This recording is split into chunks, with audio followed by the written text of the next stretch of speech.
बिस्मिल्लाहिर्रहमानिर्रहीम। अस्सलामु अलैकुम।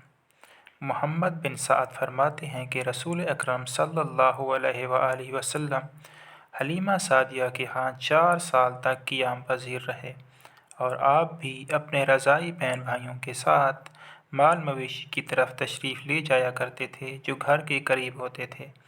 तो एक मौका पर आपके पास 2 फरिश्ते आए और आपको ज़मीन पर लिटाकर बतन अक़दस और सीने मुबारक चीरा और सियाह रंग का गोश्त का टुकड़ा निकाल कर फेंक दिया और फिर आपके अंदरूनी बदन को ठंडे पानी से धोया जो एक सुनहरी बर्तन में था। फिर आपका उम्मत में से 1000 आदमी के साथ मवाजना किया गया तो आप इन सब पर भारी हो गए। इस पर एक ने दूसरे से कहा, छोड़ो इस अम्र को, अगर उम्मत के सारे अफराद तराजू के एक पलड़े में रखो फिर भी ये उन सब पर भारी हो जाएंगे। इधर आपका रज़ाई भाई दौड़ता हुआ माँ बाप के पास आया और कहा, फ़ौरन मेरे कुरैशी भाई की खबर लो। तो हज़रत हलीमा और उनके ख़ावंद दौड़ते हुए वहाँ पहुँचे। आपको देखा कि रंगत मुबारक ज़र्द मैल हो गई है। हज़रत हलीमा आपको हज़रत आमना रज़ी अल्लाह ताला अन्हो के पास ले आईं और इनका हाल सुनाया और साथ ही कहा कि हम जहाँ तक मुमकिन हुआ और हमारा बस चले इनको वापस करने के लिए तैयार नहीं हैं।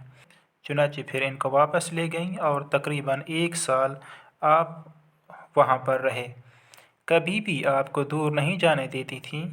एक दिन देखती हैं कि उनके सर पर एक बादल साया फिगन है। जब आप ठहरते हैं तो वो ठहर जाता है और जब आप चलते हैं तो वो भी चलने लगता है। इस वक्त आपकी उम्र मुबारक 5 साल थी। रिवायत में है कि एक शख्स ने आप सल्लल्लाहु अलैहि वसल्लम से दरियाफ़्त किया कि आप हमें अपने इब्तदाई अय्याम के हालात सुनाएं। तो आप सल्लल्लाहु अलैहि वसल्लम ने फरमाया, मुझे दूध पिलाने वाली दाया बनी साद बिन बकर से थी। एक दिन मैं और इनका बेटा अपने जानवरों की तरफ निकले और अपने साथ खाने पीने की कोई चीज़ नहीं ले गए थे। मैंने उसे कहा, ए मेरे भाई, तुम जाओ और वालदा से खाने की कोई चीज़ ले आओ। वो चला गया और मैं वहीं जानवरों के पास ठहर गया तो 2 सफ़ेद परिंदे आए, गोया कि वो चील की मानद थे। तो एक ने दूसरे से कहा, ये वही है। दूसरा बोला, हाँ ये वही है। तो वो दोनों तेज़ी से मेरी तरफ मुतवज्जे हुए और मुझे नीचे लिटा के सीना और पेट को चाक किया। मेरे दिल को बाहर निकाला, इसको चीर कर 2 सियाह लोथड़े बाहर निकाले। फिर एक ने दूसरे से कहा, ठंडा पानी मुझे दो। इससे मेरे बदन को धोया। फिर कहा, मुझे उलुल का पानी दो। फिर इसके साथ मेरे दिल को धोया। फिर इसने कहा कि सकीना मुझे दो। तब उसको दिल में छिड़का और एक ने कहा, अब इस दिल अक़दस को सी दो। तब दूसरे ने इसको सिया और इस पर मुहर नबूवत लगा दी। फिर एक ने दूसरे से कहा कि इनको तराजू के एक पलड़े में रखो और उम्मत में से 1000 आदमी दूसरे पलड़े में रखो। मैं क्या देखता हूँ कि वो पलड़ा बिल्कुल ऊपर उठ गया है और मुझे ख़तरा महसूस होने लगा कि कहीं ये लोग मुझ पर न गिरने लगें।